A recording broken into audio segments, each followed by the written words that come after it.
Hello students, welcome in Nature Creation official YouTube channel, class 12th.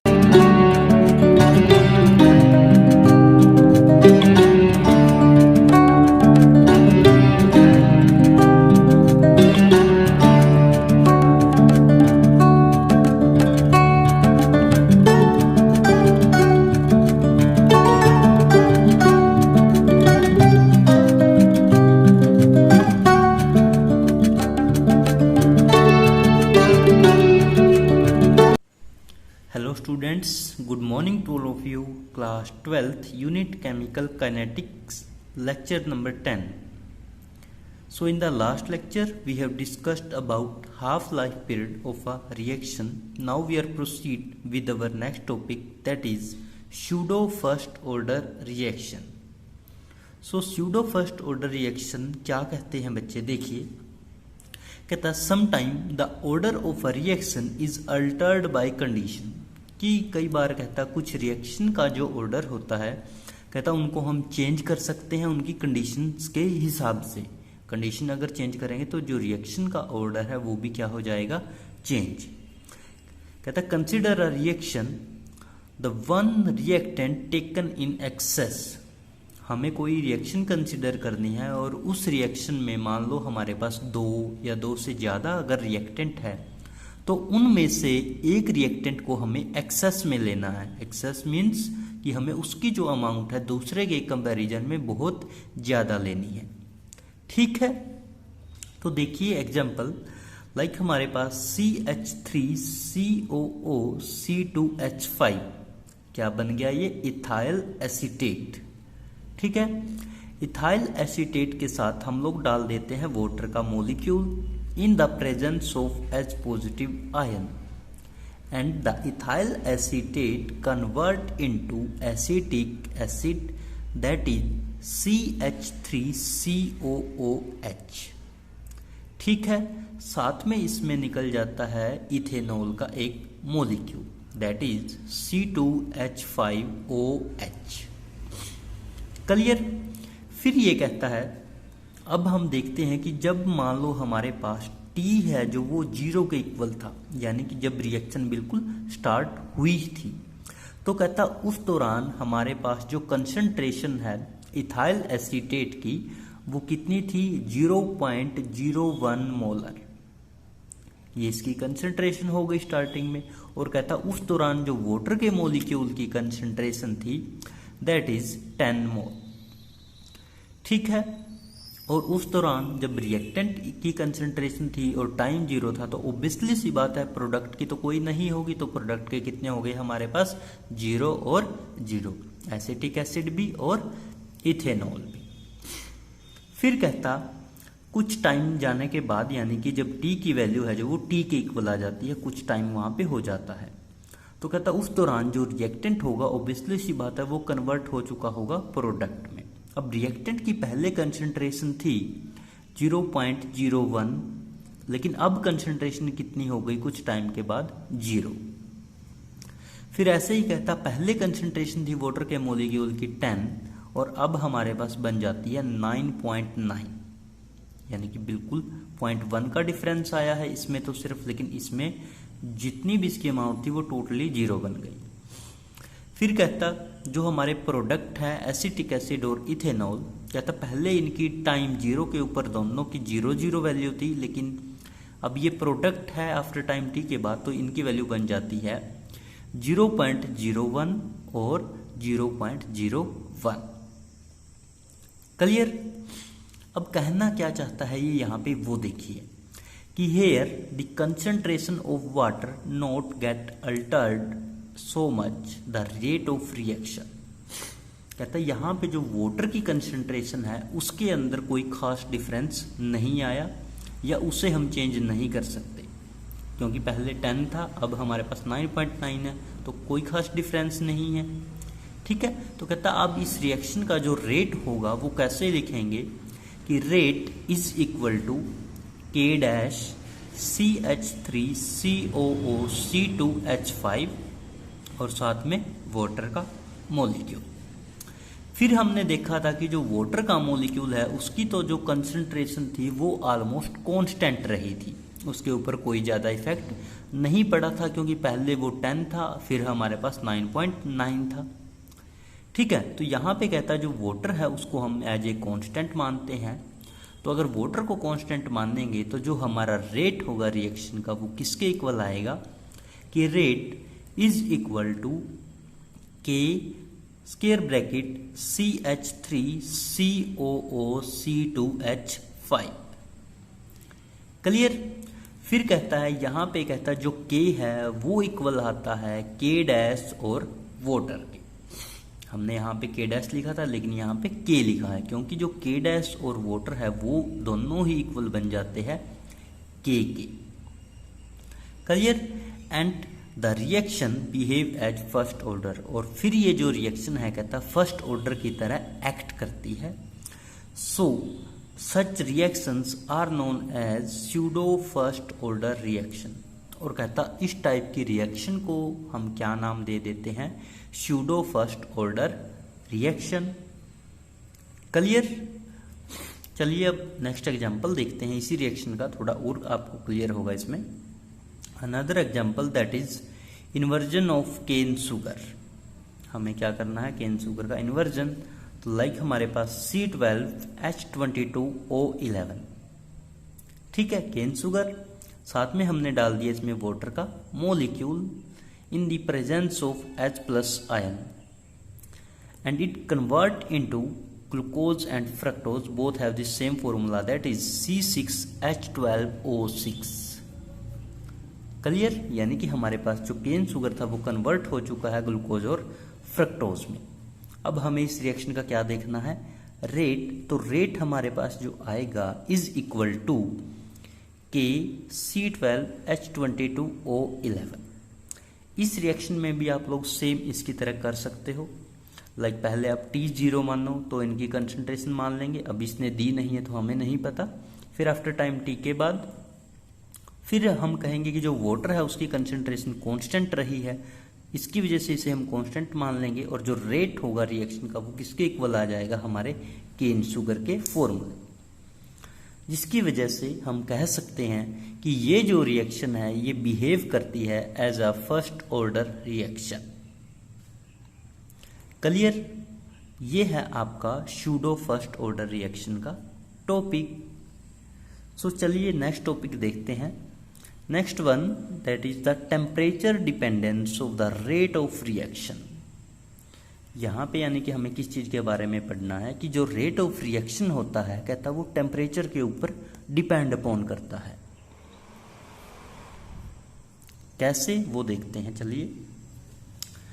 Like the mostly reaction accelerated by increasing in temperature. कहता बहुत सारी या ज़्यादातर जो reaction होती है उनके रेट को हम एक्सेलरेट कर सकते हैं, इंक्रीज कर सकते हैं, स्टार्ट कर सकते हैं, बढ़ा सकते हैं। कैसे, इंक्रीज इन टेम्परेचर करके। Like for example decomposition of N2O5। हमारे पास N2O5 है, इसकी हमें डीकम्पोजिशन करनी है। सो क्या करना होगा, कहता the half amount decompose in 12 minute at 50 degree Celsius. कि जो N2O5 है इसकी हाफ अमाउंट डीकम्पोज हो जाएगी कब, 12 मिनट में, जब उसके पास टेम्परेचर होगा 50 डिग्री सेल्सियस। फिर कहता इसकी हाफ अमाउंट डीकम्पोज हो जाएगी, कहता कब, ये 5 घंटे में भी हो सकती है, लेकिन उस दौरान टेम्परेचर होगा 25 डिग्री सेल्सियस। फिर कहता N2O5 की हाफ अमाउंट डीकम्पोज हो सकती है इन 10 डेज एट 0 डिग्री सेल्सियस। तो अब आप यहाँ से इस रेड पेन वाले को देखिए कि जब हमारे पास 0 डिग्री सेल्सियस था तो N2O5 की जो अमाउंट है वो हाफ हो रही थी 10 डेज में। फिर टेम्परेचर 25 डिग्री था तो ये रिएक्शन हो रही थी 5 आवर में। फिर जब टेम्परेचर 50 डिग्री सेल्सियस था तो रिएक्शन की जो हाफ अमाउंट हो रही थी 12 मिनट्स में। तो इट मीन्स जैसे जैसे टेम्परेचर इंक्रीज हो रहा है वैसे वैसे जो रिएक्शन का रेट है वो भी इंक्रीज हो रहा है। पहले 10 दिन, फिर 5 घंटे और फिर 12 मिनट। ये 12 मिनट पे कब आएगा, जब टेम्परेचर उसका 50 डिग्री सेल्सियस तक कर देंगे। तो यहाँ से इस एग्जाम्पल से हमें यही क्लियर होता है कि increase in the temperature with increase the rate of reaction. Clear है? तो चलिए नेक्स्ट एग्जाम्पल देखते हैं। इसमें कहता है the mixture of potassium permanganate that is KMnO4 and oxalic acid that is C2H2O4। हमारे पास मिक्सचर है KMnO4 का और ऑक्जेलिक एसिड का। तो यहाँ पे कहता है here KMnO4 decolourise further at higher temperature. कहता है जो KMnO4 का कलर है वो उतना जल्दी डीकलराइज होगा या उतना जल्दी उसका कलर चला जाएगा जितनी जल्दी हम लोग हाई टेम्परेचर करेंगे। So in the chemical reaction with rise in temperature by 10 degree Celsius the rate constant is nearly double। कहता किसी भी केमिकल रिएक्शन में अगर आप लोग 10 डिग्री सेल्सियस राइज कर देते हो टेम्परेचर के अंदर, तो उस रिएक्शन का जो रेट होगा वो ऑलमोस्ट डबल हो जाएगा। ठीक है? कहता it explain by the Dutch chemist. ये डच के एक केमिस्ट थे जिनका नाम था J.H. Went Hoff. उन्होंने बताया था इसके बारे में। लेकिन स्वीडिश के एक केमिस्ट आए जिनका नाम था Arrhenius, provide the physical experimental data. लेकिन J.H. वेंट होफ के बाद नए साइंटिस्ट थे स्वीडिश के, ये भी केमिस्ट थे जिनका नाम था अर्हेनियस। इन्होंने इस चीज के बारे में एक फिजिकल एक्सप्लेनेशन दी थी, डाटा दिया था, इक्वेशन दी थी। क्या दिया अर्हेनियस ने?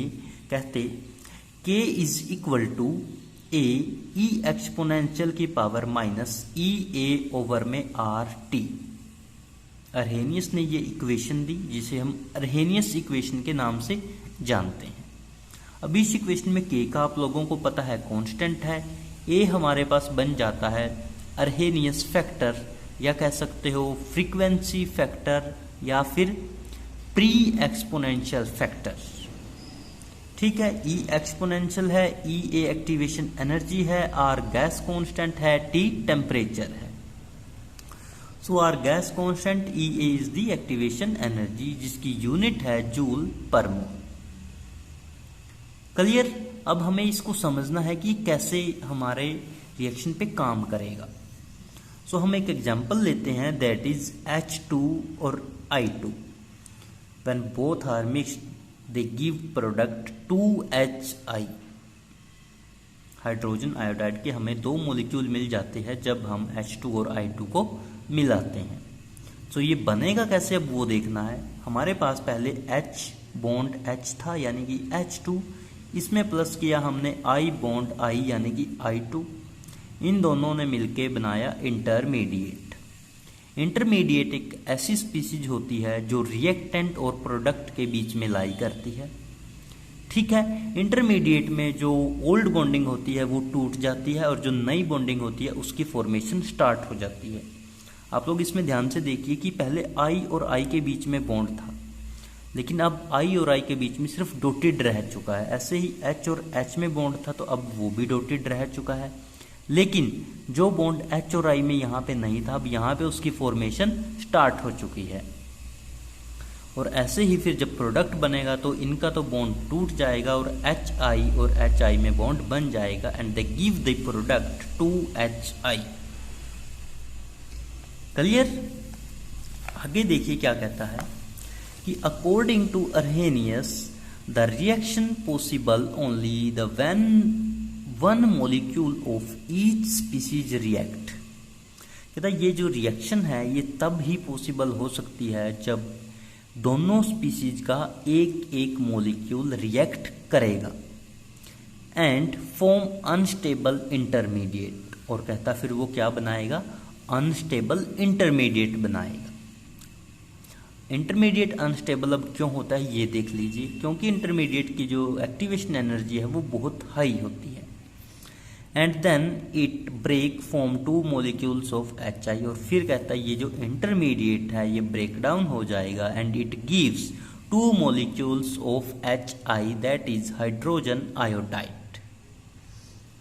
ठीक है। उसके बाद the energy required to form this intermediate. अब इस इंटरमीडिएट को बनाने के लिए हमें कुछ ना कुछ एनर्जी तो देनी पड़ेगी सिस्टम को, तो उस एनर्जी को कहता हम क्या बोल देंगे, एक्टिवेशन एनर्जी। या फिर ये कह लीजिए जो बीच में एक्टिवेटेड कॉम्प्लेक्स बनेगा उसको बनाने के लिए हमें एक्टिवेशन एनर्जी की जरूरत पड़ती है। ठीक है, डायग्राम से देखिए ज़्यादा क्लियर होगा। ये हमारा डायग्राम है रिएक्शन कोऑर्डिनेट और पोटेंशियल एनर्जी के बीच में। डायग्राम यहाँ से स्टार्ट करते हैं, तो यहाँ से ये स्टार्ट होके सबसे ऊपर की तरफ गया और फिर धीरे धीरे धीरे धीरे नीचे की तरफ। ये पॉइंट हमारा A है, ये पॉइंट हमारा B है, ये पॉइंट हमारा C है। जो पॉइंट A है वो हमें बताता है रिएक्टेंट के बारे में। रिएक्टेंट हमारे थे H2 और I2। पॉइंट B हमें बताता है प्रोडक्ट के बारे में, जो हमारा प्रोडक्ट था that is 2HI। And the point C determine the intermediate और you can say activated complex and it acquire the energy from here to here, that is A to C, and that energy is known as activation energy। Clear कि A से C के बीच में जितनी energy है हम उसे activation energy कहेंगे। यहाँ पे जो कॉम्प्लेक्स बनेगा दैट इज एक्टिवेटेड कॉम्प्लेक्स। और अब देखिए ये हमारा रिएक्टेंट है, ये हमारा प्रोडक्ट है। सो कहता है रिएक्टेंट से प्रोडक्ट की जो एनर्जी होगी that is del H। Clear. फिर देखिए कि जो रिएक्टेंट की एनर्जी है वो यहाँ से स्टार्ट हुई है, लेकिन जो प्रोडक्ट की एनर्जी है वो रिएक्टेंट से क्या है, कम है। और जो इन दोनों की एनर्जी है वो दोनों की ही एनर्जी कम है, किससे, एक्टिवेटेड कॉम्प्लेक्स से। तो यहाँ से हमें एक चीज समझ में आती है कि रिएक्टेंट की एनर्जी ज्यादा है, प्रोडक्ट की एनर्जी कम है। और प्रोडक्ट की एनर्जी अगर कम है तो it means product is more stable then the reactant. Clear. दूसरा फिर हमने कहा कि A और B की दोनों की ही एनर्जी कम है as compare to activated complex, जिसकी वजह से हमने कहा था कि हमारा जो इंटरमीडिएट है that is unstable. High energy always leads to unstability. उसके बाद देखिए हमारे पास है रिएक्शन कोऑर्डिनेट। अब रिएक्शन कोऑर्डिनेट क्या होता है कुछ बच्चों को नहीं मालूम है, तो इस वजह से हमने लिख दिया कि reaction coordinate is equal to, show करेगा जो energy profile change from reactant to product. यानी कि रिएक्शन कोऑर्डिनेट का मतलब जो एनर्जी के चेंजेस को हमें दिखाएगा जब एनर्जी चेंज हो रही होगी रिएक्टेंट से लेके प्रोडक्ट की तरफ। क्लियर। उसके बाद कहता है some heat release when decompose to form product. कहता कुछ एनर्जी तब भी रिलीज होगी जब हमारे पास कोई चीज डीकम्पोज होकर हमें प्रोडक्ट देगी। So it depend upon the nature of reactant and product. और वो कहता किस चीज के ऊपर डिपेंड अपॉन करेगी, वो डिपेंड अपॉन करेगी हमारे नेचर ऑफ रिएक्टेंट के ऊपर और हमारी नेचर ऑफ प्रोडक्ट के ऊपर कि उनकी नेचर कैसी है। ठीक है, यहां तक कोई भी डाउट किसी भी स्टूडेंट को, बच्चे साथ साथ कमेंट कर दीजिए अगर आप लोगों को कोई भी डाउट है तो। चलिए बच्चे आज यहीं तक करते हैं, नेक्स्ट लेक्चर में हम कोई और टॉपिक डिस्कस करेंगे। ठीक है, thank you so much. Channel को प्लीज़ सब्सक्राइब कर दीजिए और आपका फीडबैक वैल्यूएबल रहेगा, सो प्लीज़ फीडबैक जरूर दीजिए। Thank you so much. Welcome in again HR creation channel.